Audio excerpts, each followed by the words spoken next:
Hi guys, welcome back to L&J Adventures, our YouTube channel here, where we're bringing you another tips video today. And we are going to be talking today about the disability services available in both Walt Disney World in Florida and Disneyland Paris in France. Now, we've been fortunate enough to go to both in the last year or so. Yeah, absolutely. And we've also used both of these disability programs. So this knowledge, this information, if you like, is coming from two people who have used it. Jen is the person who actually qualifies for the disability programs. And basically today, I'm going to kind of break down exactly what each program, what each service, I suppose, is. Yeah, you're good with the facts. And just kind of give you an explanation of how they work. And Jenny here is going to explain to you or give her thoughts on what she thought of the system as a disabled person herself. So without further ado, let's get started. So we're actually going to split this video into two parts. Yeah, I think that's sensible. The first bit will be focusing on the Disability Access Service, otherwise known as DAS, in Walt Disney World. And then we'll be looking at the Easy Access Pass and Priority Pass offered in Disneyland Paris. Now, of course, it's a bit of a comparison video. We're going to Jenny's going to give her thoughts on which she thinks is better. Yeah, just talk about one, talk about the other, and then kind of compare the two and try and come to a conclusion of what we preferred or what worked best for us. Don't really know. We're just here to give you the facts and absolutely. But of course, if you're only one applies to you, so you're not going to Disney World, but you're going to Disneyland Paris, for example, then feel free to obviously just watch that segment of the video. We'll make sure to timestamp it so you can see it all good. So we'll start by talking about the Disability Access Service in Walt Disney World. So starting, like we said, with Walt Disney World's Disability Access Service. Apologies here if I'm a bit rambly, but there's a lot of information to pack in. We kind of decided I'd explain just how the system works. Yeah. And then Jenny, as a disabled person herself, will give her view on what she thinks of that system. So, Disability Access Service in Walt Disney World. Now, this is for, quote on their website, people who have difficulty tolerating extended wait times in a conventional queue environment due to a disability. Now, first thing to note with Disability Access Service is doesn't give you immediate access to a ride. You're not jumping the queue per se. Essentially, it works a little bit like a virtual queue. So we'll come on to how it works in a moment. So firstly, in terms of registering for a DAS, there's two ways you can do this. If you're based in the US, then you can go straight online and apply there. If you're in the UK, you can use a VPN to go through the pre-registration for Disability Access Service. And what this basically does is it puts you into a live video call with a Disney World cast member who will then just ask you some questions and you explain to them why the conventional queuing system in Walt Disney World doesn't really work for you. They will then deem whether or not you qualify for DAS, and if you do, you'll then be able to go through another process in terms of picking rides, which I'll come on to in a moment. Another option is if you didn't want to do that and you don't want to pre-register, then you can absolutely do it in the park yourself. So say you're going to Magic Kingdom on your first day, you can just go to the guest services in City Hall, I think it's there. I think it's in City Hall. And at City Hall, that's where you'll go and do the same sort of process. You'll apply for DAS, you'll be asked some questions, and you'll explain why the queuing system doesn't work for you. So that's how you register for DAS, right? If you pre-register for DAS, you will also actually have the option to pre-book 2 attractions per day of your Walt Disney World stay. You basically pick specific hour slots that are available. You'll be told what's available. And these can be pretty much for any of the standard Genie Plus rides. It doesn't include the rides which currently use an individual lightning lane, i.e. the top two top tier attractions per park. So you're talking Rise of Resistance, Flight of Passage. You cannot pre-book them. In terms of how it works, once you're actually in the park with Disability Access Service, so you've scanned into the park with your Magic Band or with your pass, and then from that moment on, you should have linked by this stage, once you've registered for DAS, your DAS to your My Disney Experience app. For those who don't know what My Disney Experience is, it's basically an app in Walt Disney World which does everything, would you say? I think at this point it's kind of essential to get the best and the most out of your trip. We couldn't have got by without it, especially with the DAS and everything kind of being on there. No, absolutely. It's so helpful, everything on there. My Disney Experience basically uses, it's where you have access to your Genie Plus, your dining reservations, walk-up waitlist for restaurants and things like that. So Park map, it tells, map, if you're like, oh, I want to go and do this ride and you don't know exactly how to get there, it can give you directions and stuff. It's quite cool. It's quite a cool app. So yeah, that's, like I say, My Disney Experience, crucial element to your Walt Disney World trip if you want to get the most out of it. But like I say, your DAS is linked to that. So when you enter the park, you've scanned in and you say you want to go onto a ride and you want to use DAS. You basically navigate to that ride in the app on My Disney Experience. And you'll then have basically a length of time that you would have to wait. So say, for example, you get into the park and you're like, I want to ride Space Mountain, but it's currently a 40-minute queue. Because of the conventional queuing system, it doesn't work for you. You've qualified for DAS. You go onto your My Disney Experience app, you select the DAS option underneath the Space Mountain ride, and it will basically have a 40-minute wait before you can access the Lightning Lane. So essentially with DAS, you're waiting the same length of time as people in the standby line. The difference being you do not have to wait that length of time in the queuing environment that you find challenging. So in essence, 40 minutes later, you can then go to Space Mountain via the Lightning Lane, which is what people who have paid for Genie Plus will be using. So again, it's quite discreet as well.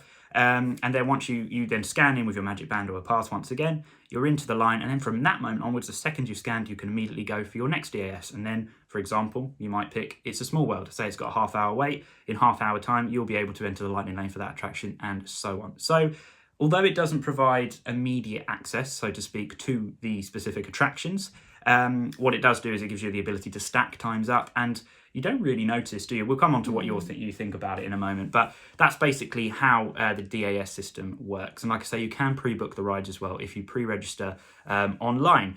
Just looking at my notes here to see if there's anything else I missed out. Oh yeah, so obviously once you're in the park, that's when you can use a DAS for those top tier attractions, i.e. Flight of Passage, Rise of the Resistance. It is the pre-booking that you cannot get these rides with, if that makes sense. And then the other rides to obviously mention now, just to make things more complicated, is Tron and Guardians of the Galaxy Cosmic Rewind, the two newest attractions in Walt Disney World. These both use a virtual queue, which is kind of like DAS in itself. But basically with this, even if you've got DAS, even if you qualify for DAS, you will still have to use the virtual queue in the same way as everybody else initially, where you have to go on at 7 a.m, you have to try and get a boarding pass, and then when your time comes, this is where the difference is with DAS, when your time comes to have your boarding group, say your boarding group 20, you go to the entrance of Tron, and rather than enter the standby queue with your virtual queue boarding group, you will go straight into the Lightning Lane, which again is where people who have paid for access to the ride will be going. So that's just something to bear in mind as well. I think I've covered all bases. Ultimately, DAS, once you've registered, is valid for 60 days from that point onwards. And yeah, we obviously, like I said, used it on our Walt Disney World trip last year. So I think you've heard enough of my voice for now, just explaining how DAS works. Obviously, we both used it because obviously I was getting on the rides as well, but Jenny is the disabled person who this kind of system is targeted towards. So what would you say are kind of the pros of the DAS system in Walt Disney World? Yeah, I mean, I wrote a list as well, so I remember them all. One point you mentioned earlier is it's really discreet. So we'll talk about Disneyland Paris and things later, but definitely Disney World was very discreet. You go through the Lightning Lane and like we had Magic Bands, so you'd scan the Magic Band and instead of it going green and you just immediately walking through, it flashes blue, where a cast member will like look at the computer or the iPad and kind of check that the disabled person is part of the party. A little photo of you flash up. Yeah, it wasn't the best photo, but it was fine. Although to be fair, I was sweaty in Florida anyway, so yeah. No one looks good in Florida. No, we're all sweaty. But yeah, they check that the disabled person is part of the party, they authorise it, and your name comes up, so they're like, oh, Jennifer, and they were quite chatty. And yeah, it was nice, and it was discreet, which was really good. And going through the Lightning Lane definitely reduces as much as possible the amount of time that you would spend in the queue. It is really good how you can basically virtual queue, like we've said. And yeah, like for It's a Small World, I think, you know, the wait was like over 40 minutes and then, okay, we waited that amount of time virtually, effectively. And then by the time we went through the Lightning Lane, it was only about 5 minutes. So for me and my needs, that was okay. But I could understand why that might be difficult for some families. So for me personally, that was a pro. But yeah, and my physical needs have changed a little bit more since Florida. So as far as we're aware, all of the queues, all of the Lightning Lanes are wheelchair and ECV accessible.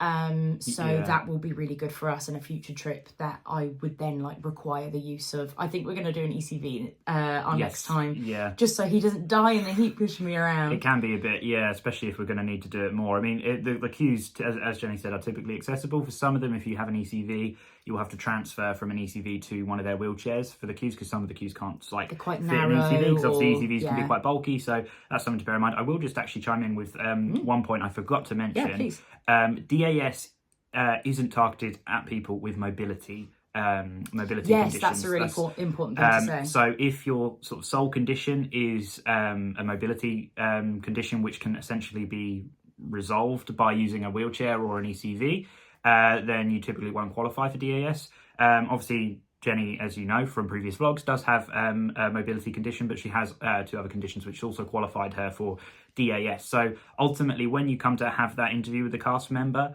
all you've got to do is just basically explain why you don't think that conventional queue system works for you, and they will use their discretion. Be led by the cast member. They know what they're doing. They deal with these calls multiple times a day, and it's ultimately down to them to determine whether or not you qualify for DAS. But I just thought I'd mention that. So, like I say, Disney World's perspective on it is if it's a mobility condition that you can use a wheelchair for, they would kind of say, well, you can use a wheelchair or an ECV. All of our queues are accessible, so you don't need the DAS.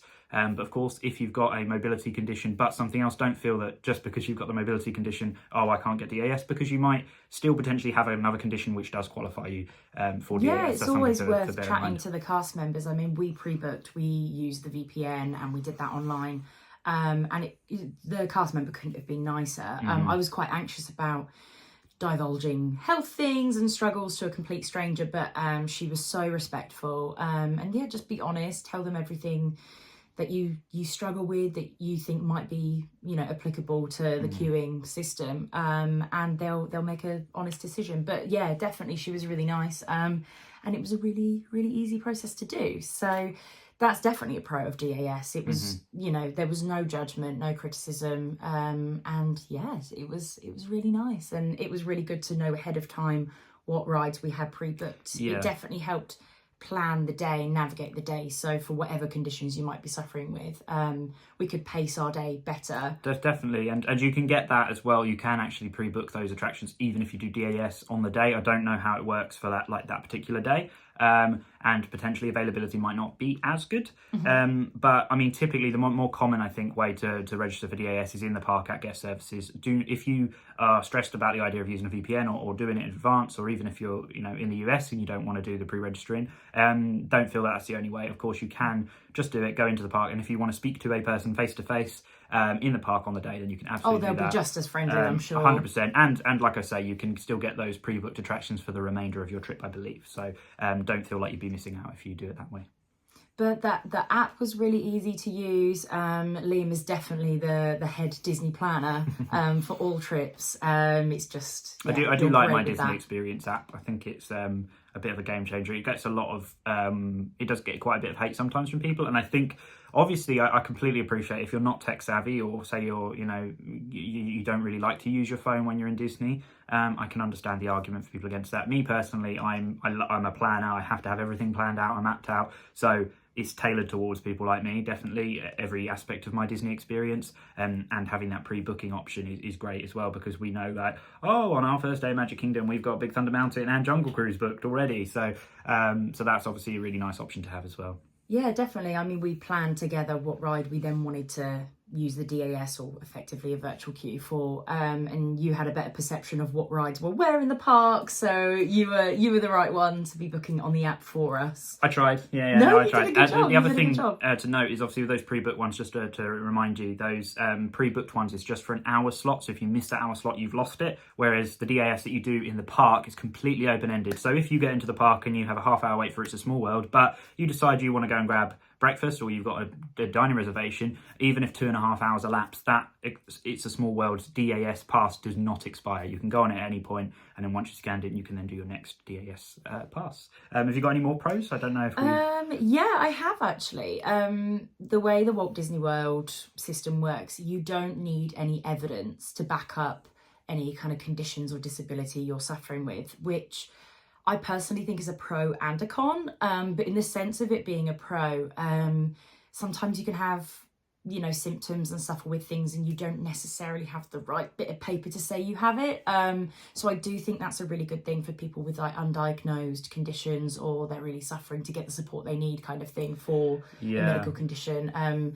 We all know wait lists for assessments and diagnosis for certain conditions is ridiculous, so it might be really apparent you have something, but just because you don't have the bit of paper that says it, I think it's fair that you wouldn't miss out on a service that you would really benefit from. I think that's especially true for people with kind of cognitive conditions or autism or something like that, where maybe they can be a bit trickier to diagnose, or it's maybe not apparent, like it's a hidden disability, things like that. Obviously, if you have to provide a certain amount of evidence and that person or that part of your party has got a condition, and it's just a case of getting that diagnosis, but then you've got your trip coming before that, it can be really disheartening to know we're not going to qualify for it because we've not got the paperwork, even though that person has a condition. So that is one way, like you say, that I think that's a benefit in terms of not having to provide evidence for DAS. Yeah, definitely. I think it does open it up more to anybody who would benefit from it, which is a really good thing when used appropriately.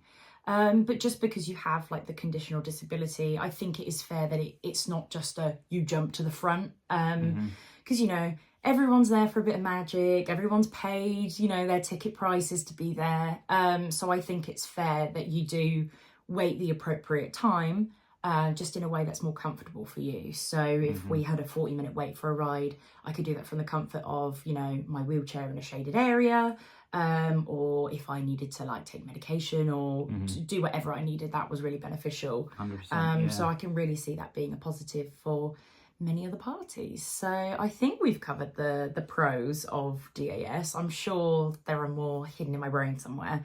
No, you've done really well, I think. But I had a really good experience with DAS. I have to say, there's pros and cons to everything, but overall I think it was a really good service for what I needed it for, and it really helped us out. It made sure we got the most magic out of our holiday we could. Yeah, absolutely.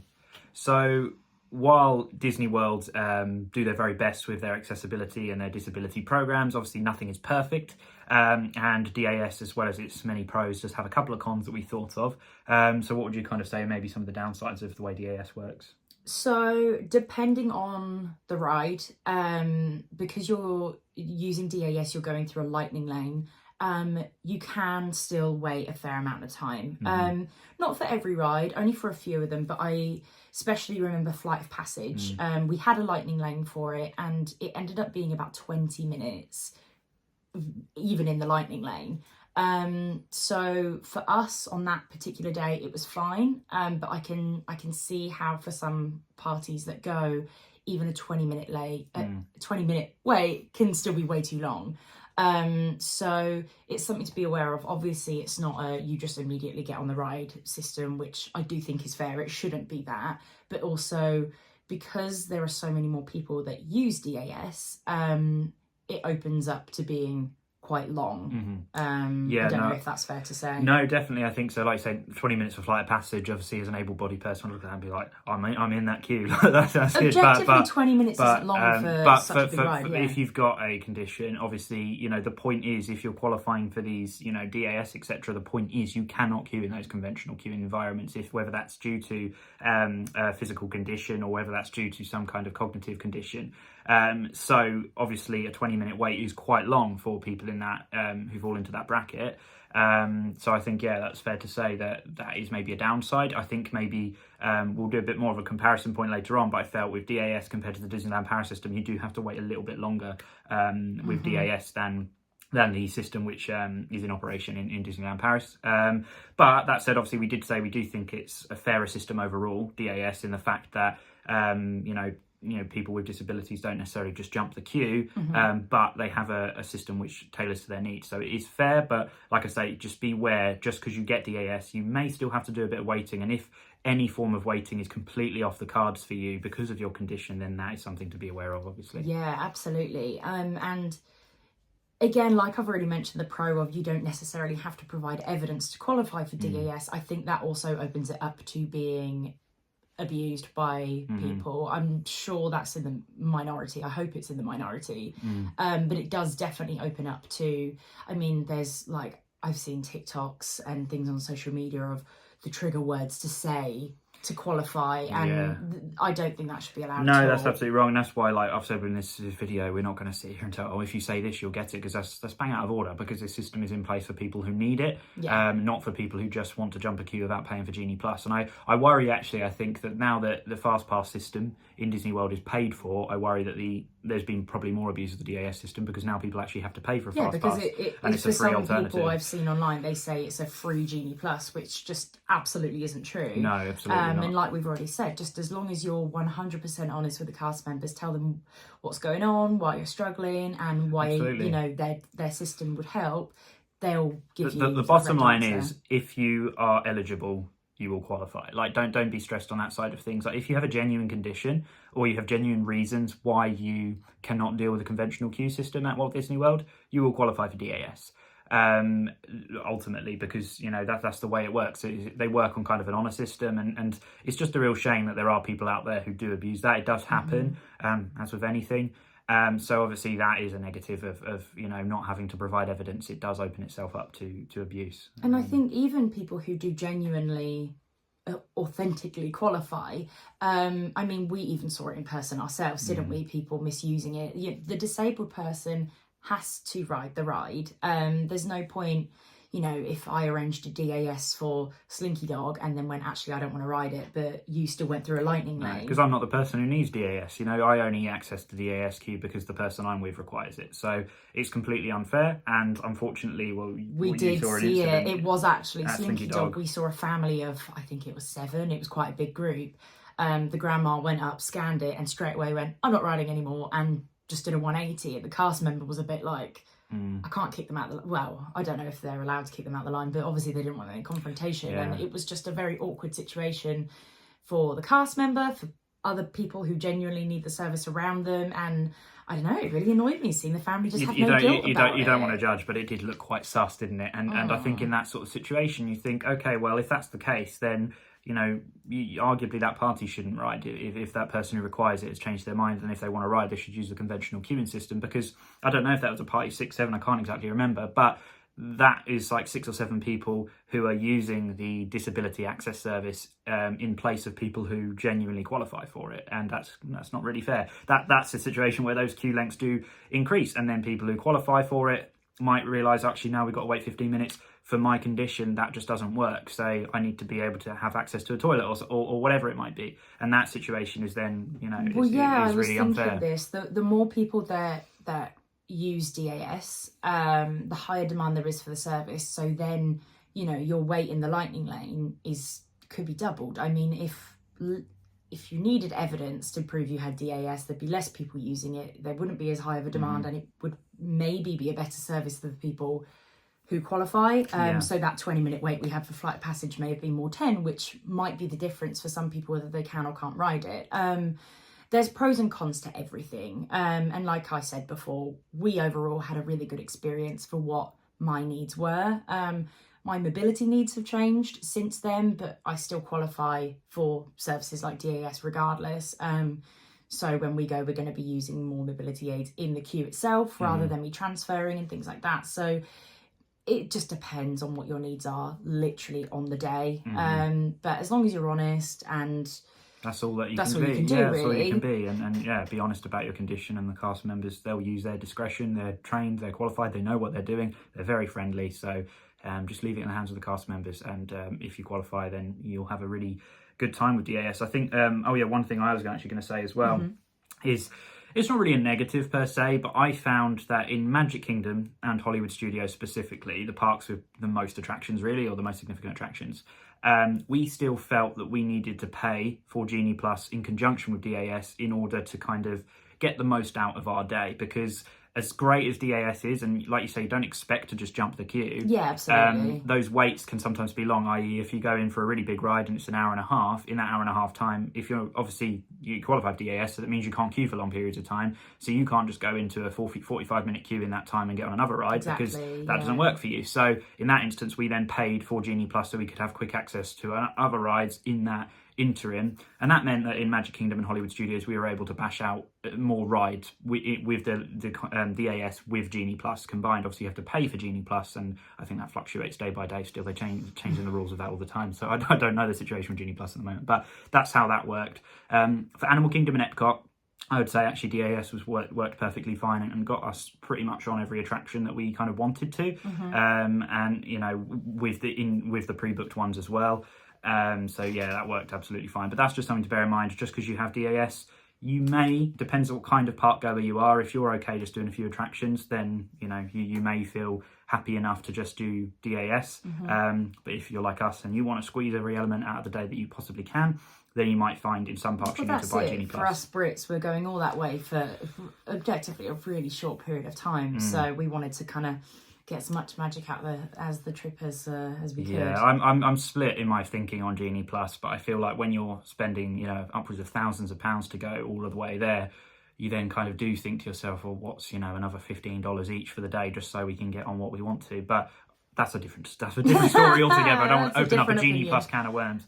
One last con that we just had of it was, obviously, you are going to have to use your phone quite a bit with DAS, just in terms of having to go in and reserve those DAS things. And it shouldn't have too much of an impact, but just keep an eye on that battery life, especially if you're using Genie Plus as well. Yes, we had to get the fuel rods. Yes, We were using the phone a lot. And I just think, for me, if Liam wasn't well and went back to the room early or something, I would have struggled to navigate DAS as well as you did. I think you definitely got to grips with it as the holiday went on. I think because you're so tech savvy and you're a nerd when it comes to Disney planning, I think you got the most out of the app. Whereas for me, if I was just a single person on my own, I probably wouldn't have done as good of a job. So for me, I'm really grateful that I have a Liam. I think everyone should have a Liam. But as you know, you're just mine. Everyone should have a Gentle. You don't want to be soppy. But with your phone though, your phone it's hard work. It will go. Your phone will go through it if you consider you're potentially going to do mobile order on that phone. Potentially going to do DAS. Potentially going to do Genie Plus. Potentially going to check your diner reservations. Check the wait times of the park. Look at your photos using. Your phone will go through it a lot, and it's something to consider. Just an extra tip. Make sure that you are bringing fuel. You're either purchasing fuel rods or you have your own battery pack in the park. Especially if you're the kind of people who do start to finish each day, your phone will not last the day. It just won't. Even if you're trying to be really careful with it, when you're taking photos or whether you're using that DAS, whether you're using a mobile order, it will drain. So that's another thing to know about DAS. But generally, I think the pros outweigh the cons. Definitely, I know we've droned on a little bit about any negatives that we thought about DAS, but generally, I think. It is, for us, it was 100%. A really positive experience. I would recommend, I would use again next time we go. I think it was good for us. It's going to be a long video. Let's go on to talk. No, really good information anyway. Let's move on to talking about Disneyland Paris. So back to another Liam ramble. I'm going to go through the Disneyland Paris disability service for you just very quickly. So you might think it's Disney, it's another Disney park, it's probably very similar to DAS. It is completely different. Very different. I actually find Walt Disney World, because it's so much bigger and has more guests, it's typically embraced technology a little bit more than Disneyland Paris has. Now, Disneyland Paris has two, as far as I'm aware, disability services passes on offer. You have something firstly called the Easy Access card. Now, we didn't use this, so can't speak too much about it, but from what I saw online, the Easy Access card is aimed at those with long-term chronic disease and provides guests with simplified but non-immediate access to attractions. In essence, you would be given a time slot to come back, a bit like DAS, but I think it's probably done with a bit of card or something like that. And you need a medical certificate required from this in either English or French with doctor's approval on that. So that's what the Easy Access card is, just first of all. Now, what we had, and I think which is maybe the more common one for people with ongoing disabilities, is the Priority Pass. Now, the Priority Pass gives you access, non-immediate but pretty quick access to attractions, shows and parades in Disneyland Paris. Now, for rides, it's very straightforward. I'll come on to how you get it in a minute, but for rides, it's very straightforward. Once you've got your Priority Pass, you find the disabled entrance at whichever ride you're on. Sometimes it was the ride exit lines. Sometimes it was the Premier Access queue, which is like their paid-for FastPass version in Disneyland Paris. Sometimes it was a side entrance. Sometimes it was a side entrance. Sometimes you came through the ceiling. No, I'm joking. I did feel like that a little bit. There was some. It was all over the place, really, where it was. But it's quite easy to navigate. Just speak to a cast member to tell you, or you just look for the disabled sign that will kind of guide you. And then once you get there, you show your Priority Pass, and then you basically just within quite a fairly quick time frame, you just enter the ride from a different position, so to speak. So it works pretty, like I say, it's technically non-immediate, but much quicker access than, say, DAS. You don't have to wait in a sort of virtual queue or wait for your time back. Literally just go up there, show your pass, and you pretty much get onto the ride. As far as I'm aware, sorry, I'm just trying to find my notes here. There's so much info. There is so much info. I mean, there's no way you could remember it all off the top of your head. That's it. So the Priority Pass gives you and up to 4 people access to attractions and shows, and then up to 2 additional people for the parade. So you also use your Priority Access card to access the the viewing area for the fireworks and the viewing area for the parades, which was really good, we found as well. It's not necessarily a better view than anybody else, it's just a kind of a more relaxed environment. It's not as crowded, which is obviously good for anybody who's got a disability. So that's how it works. How do you register for the Priority Pass? Now, this is probably the most significant difference, would you say, between DAS and the Priority Pass? Yes, definitely. Is the registration process. So you need evidence in Disneyland Paris to get one of these disability passes, the Priority Pass. They're very strict. They are very strict, to the point basically where I can put in a link in the description below, but when you go to the website, it will give you a list of the types of evidence that they accept. Now, these could be anything from a personal independent payment letter to anything like a blue badge.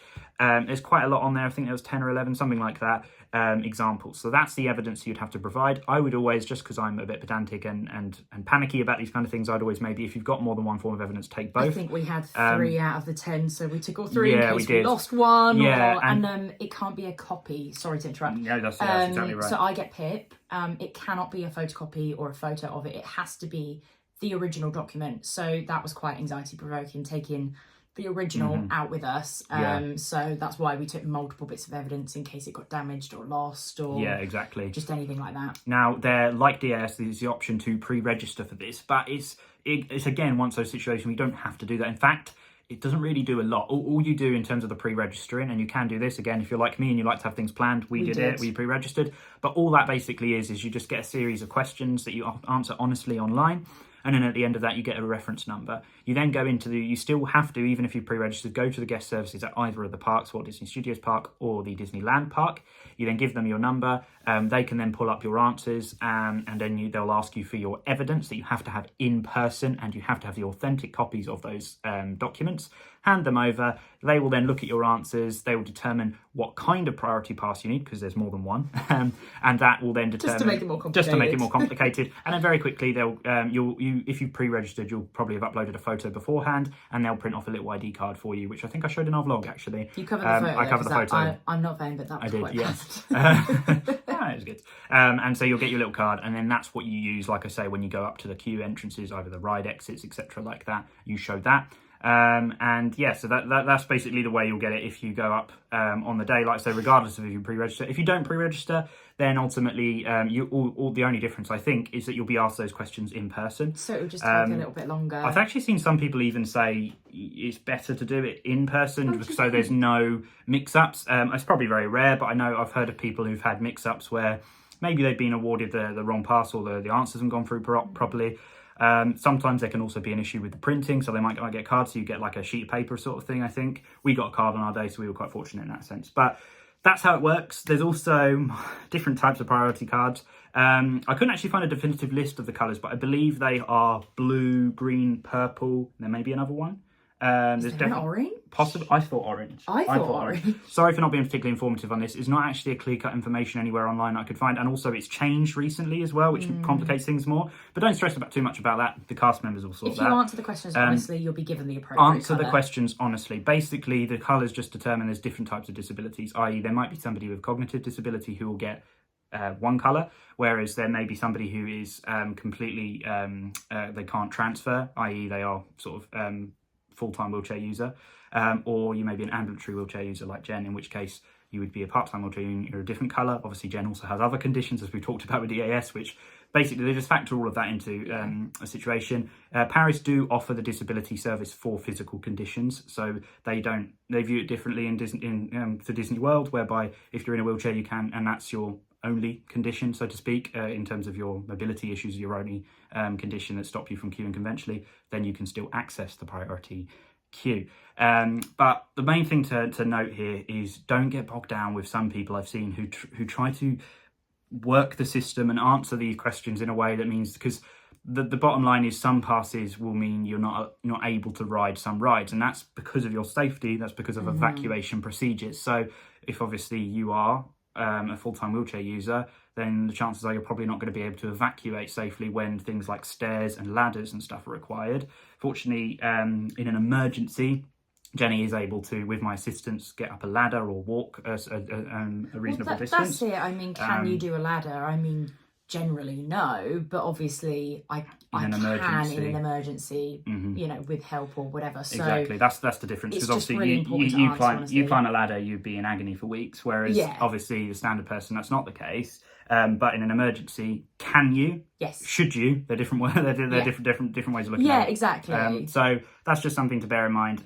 Don't go in with the mindset that I've got to say these certain things so I can get on this ride. Because I want to do X, Y, because and Z I want rides. to do this ride. Yeah. Just be honest, and then the cast member will award you what you're given, and that's basically the end of it. Like I say, we weren't going to dispute if the cast member turned around and said to us, well, actually, we deem you to have this pass. This means you cannot ride X and Y.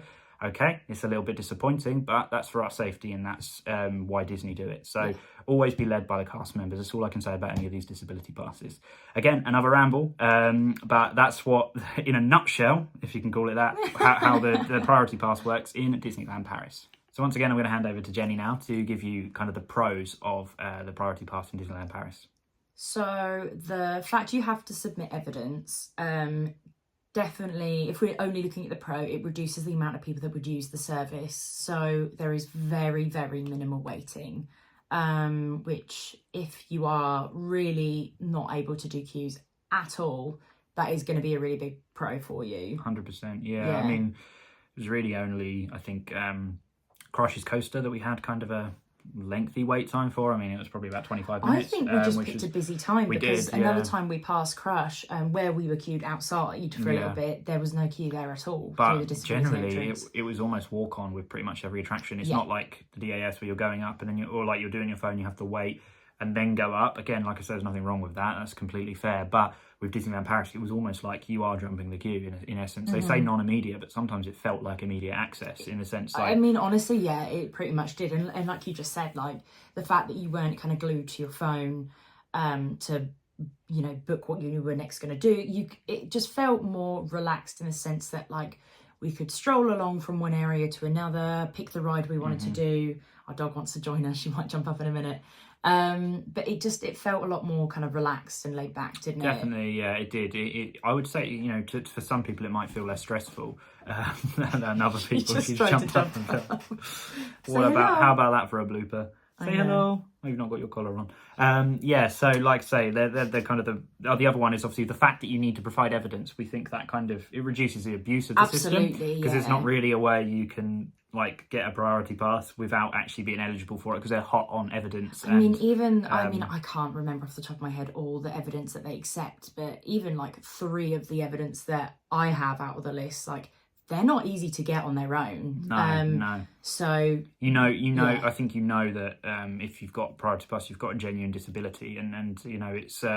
I think even with something like DAS, obviously we know the fact that Jenny qualified for it and has all of these documents that she's a disabled person who these services are targeted towards. But even when you use DAS, I think even a part of you feels like a tiny bit like, oh, should I really be using? So I've not actually had to go through any procedures to be checked for this. Which obviously we know deep down that we are eligible for it, as is evidenced by the fact we're eligible in Disneyland Paris. But I think that's one thing, you've got your pass, there's, absolutely, 100%, that everybody who's going through that process is eligible and has a genuine disability that qualifies them. I really like the fact that there's multiple different types of passes. I think that's really validating for people who might strictly only struggle with mobility issues rather than anything else. I think taking that into consideration, like I said, is really validating. Obviously, that's something that you kind of really struggle with day to day. So to have that acknowledged by Disney and accommodations made for that, like I said, I was the purple one, wasn't I? You were purple, I can transfer and things like that.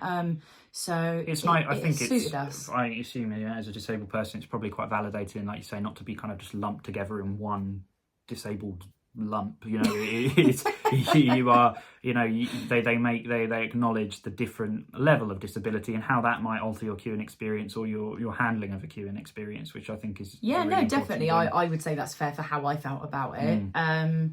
So yeah, I mean, I think I don't know what else there is to say on the pros. I think they're the pros. Let's have a quick look at the cons. So what would you say are the main cons of the priority pass system in Disneyland Paris?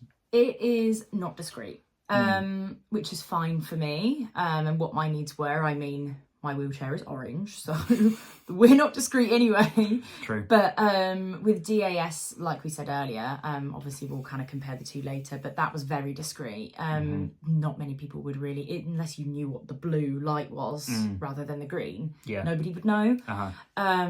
So the fact that it's not very discreet, you would get people looking, and if that's gonna make your condition quite a bit more stressful for you to manage at the moment, that's something to be aware of. Yeah, and especially say you've got a newly diagnosed condition and this sort of whole thing is new to you, I think it could put some people off of even going for it, which is a real shame, because if you qualify you should definitely use it because it makes a huge difference. But you know, some people might not want to feel kind of ostracized, set aside, or looked at in a different way. And you know, you get some people, I mean, we didn't experience it at all, in fairness. Nobody made any comments. And in fact, the majority of people were very, you know, accommodating, especially the wheelchair would move out of the way, were really nice and really pleasant to be around. But obviously you don't know, some people on holiday, they can get quite, you know, stressed, aggressive, and they might be thinking, well, why do they get in front of us, and that kind of thing.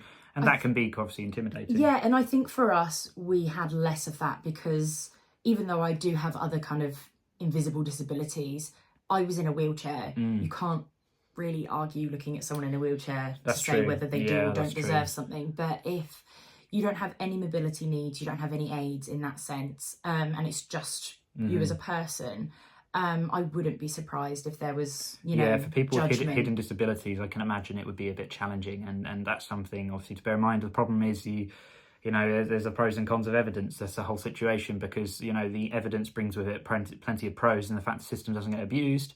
But then the evidence itself can also, you know, for people with undiagnosed conditions, obviously that means that it really won't does qualify. Exclude people who, you know, for me, like, I have a list of ones that are diagnosed, but I also have symptoms that aren't explained. So does that mean I shouldn't benefit from a system that would help me because I don't have a bit of paper to say so? So obviously for me that wasn't the case, but I can see for some people like that would, you know, it is excluding people who would benefit from the service completely. So there are pros and cons to it. I definitely think the biggest con though was the fact that you were always kind of going through a side entrance. Pretty much none of the lines were accessible, maybe a few of them. It was much harder. Like I found, like Peter Pan, for example, the wheelchair was like, it's a very short bit, but like you're kind of having to go up quite a steep incline and then kind of hold the chair there, and luckily obviously you got brakes, so that's fine. But in certain situations it wasn't brilliant, I would say. Pirates of the Caribbean wasn't good because a lot of them require you to go through the exit queue, as you say. Haunted Mansion as well. Haunted Mansion. And to be fair, some of them, the cast members were brilliant. They would guide you straight from, you know, place to place, and they were really good. But obviously on those occasions where the cast members weren't there, it was a bit of a, you know, faff like Pirates of the Caribbean. You're literally going against people coming off the ride. You're going through the exit to the gift shop. In the dark, in like a cavey kind of environment, as you know from Pirates of the Caribbean. So I think that's the thing I would note. Maybe if obviously your condition hasn't, or you haven't got a physical condition as well, i.e. you're not using a wheelchair, it's not as much of a problem. But when you're trying to navigate a wheelchair, it is going to be challenging enough on kind of, you know, smooth terrain with low crowds. But when you've got lots of people walking at you, towards you, who maybe aren't expecting somebody to come around the corner in a wheelchair, and you're doing it in the dark, or you've got rough terrain, because Disney obviously like their details of rides and stuff like that, then it's not ideal. And sorry, I think you were going to say, what was the other thing about? You miss out on the magic. Yeah. I mean, you know, for Crush, like I would have loved to have seen like the theming of the queue, whereas we did, I mean, we put it in the vlog, it was literally just a weird corridor, and then you were just at the side of the ride. So and again, like Phantom Manor, sorry, not Haunted Mansion. Details. We're naughty saying that. How like I would have loved to have seen like the theming, the stretching room, but we really did just go through the exit and we're straight away on the ride, which is really good if that is what you need. Buzz Lightyear was another one. You didn't get to see Buzz because of the entrance, the way we went through. And look, you can't have your cake and eat it, so to speak. Obviously, Disney have done their best with this system. And if the queue isn't physically accessible for a wheelchair, then you can't argue with that. Yeah, I think Phantom Manor is because it's stairs. So obviously you can't then say, well, I should be able to get up there in a wheelchair because that's it's not practical. You've got to have a reasonable expectation, haven't you? But it did feel a shame to miss out on some of the theming Disney really goes to town with. So yeah. I think that kind of sums up the pros and cons of the priority pass. Hopefully we've not rambled on too much. We say that a lot. Maybe, we do say that a lot. Who knows? Let's go through the little brief comparison of DAS and priority pass to summarise then. So to kind of finish this wrap up this video, we'll do a quick kind of comparison of DAS in Walt Disney World and the priority pass in Disneyland Paris. So how would you compare the two? I don't want to sit on the fence, but there are pros and cons to both. We were just kind of having a think there, weren't we? I mean, for some people, I can see how the discreetness of Disney World is much better than Disneyland Paris. A couple times in Disneyland Paris, the cast members were all lovely. We didn't have a bad experience, but there were a few attractions that we had to kind of ring a bell and wait for a while for someone to come. I mean, Buzz Lightyear, we waited quite a while, and then by the time somebody came to rescue us, it felt like we were an inconvenience.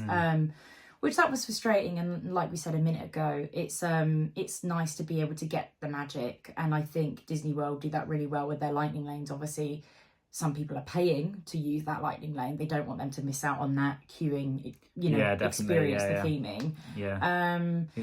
It's a benefit using the lightning lane, like Jenny says, because you're being treated the same way, essentially, as paying customers for that service. So more often than not, you're not going to miss out on big elements of the queue. Although we did still miss Buzz, like you pointed out. Yeah, I just with the lightning lane. In the lightning lane, you miss seeing Buzz. Clearly, unless you stand for that standby queue, you're not going to be able to see Buzz Lightyear in that section. No, but, I was just thinking that. I don't think you actually. I think maybe it's a quick walk past. Yeah. I don't know because I don't. And actually, in fairness, I think the lightning lane and people obviously who've used the lightning lane will know this. For Flight of Passage, you don't see the whole bit in the tank and all of that. Obviously, you still go through the room. I haven't seen that before. So that obviously is something, but you can't ask for everything. But overall, I'm not going to let you sit on the fence. Which do you think is the best system overall? So starting this video today, I honestly was leaning more towards Paris, but I mean, my list, it's longer for Disney World, the pros anyway, and I do just think it's so much smoother to use. You don't feel like an afterthought with a back entrance queue. You're not missing as much of the magic. I think generally it is fairer for all guests, which is fairer. I think Disney World have to do that because they have more guests and they have it's a much bigger operation than Disneyland Paris. And I liked the fact that if you pre-register like we did, we could pre-book some of the rides. For me, it really helped structure the day for my needs and what we needed it for. I think kind of going over it today, I'm definitely Team DAS, but that's not to say Disneyland Paris was bad in any means. We had a great time, and we really did get a lot of fun. Yeah, both systems are really well done, and I think if you compare Disney to the average theme park worldwide, Disney are the best in terms of accessibility and what they provide for. I mean, would you say that as a disabled person yourself? Yeah, absolutely. From my experience and what I require out of theme parks. Definitely, I think Disney is really good. Can't fault them. From my perspective, I'd agree. I think as a system, overall, DAS is better, smoother and more accessible.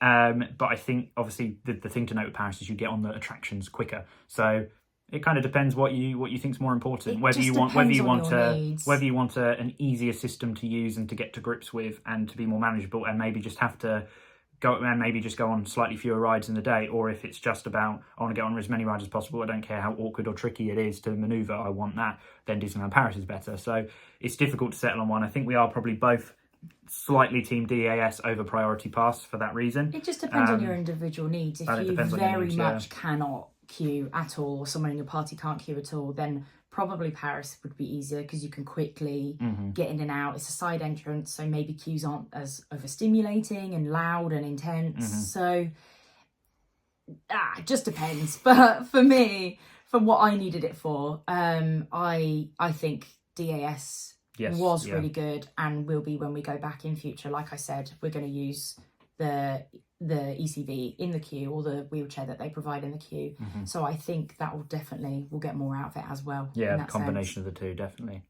So that is it for this video. Hopefully it's not gone on too long. I know I've said that about 20 times in this video too. But overall, we just wanted to kind of give you a comparison of how DAS works in Walt Disney World, Florida. It occurred to me after our trip last year that we didn't do a video on that. No, because we did a lot of montage. Obviously, we were new to vlogging. So I don't really think we kind of explained what it was, why we had it. If I've got any footage from last year that shows you any kind of lightning lanes or anything like that, then I will try and put them in. I will have put them in by this point. But we've probably got a little bit more Disneyland Paris because we did have it in mind that we wanted to do a video on it, but we just thought it's a good opportunity to do the two because there'll be people out there after each, or perhaps you are fortunate enough to have a trip to Disneyland Paris and Walt Disney World on the horizon, in which case you can check out how both of these work. Like I say, this video won't be relevant to everybody, but it's an important part of our trips, these disability services, because they enable Jenny to do things that she otherwise wouldn't be able to. Absolutely. It means I don't miss out on things that I would love to do if I didn't have, you know, X amount of conditions affecting me. And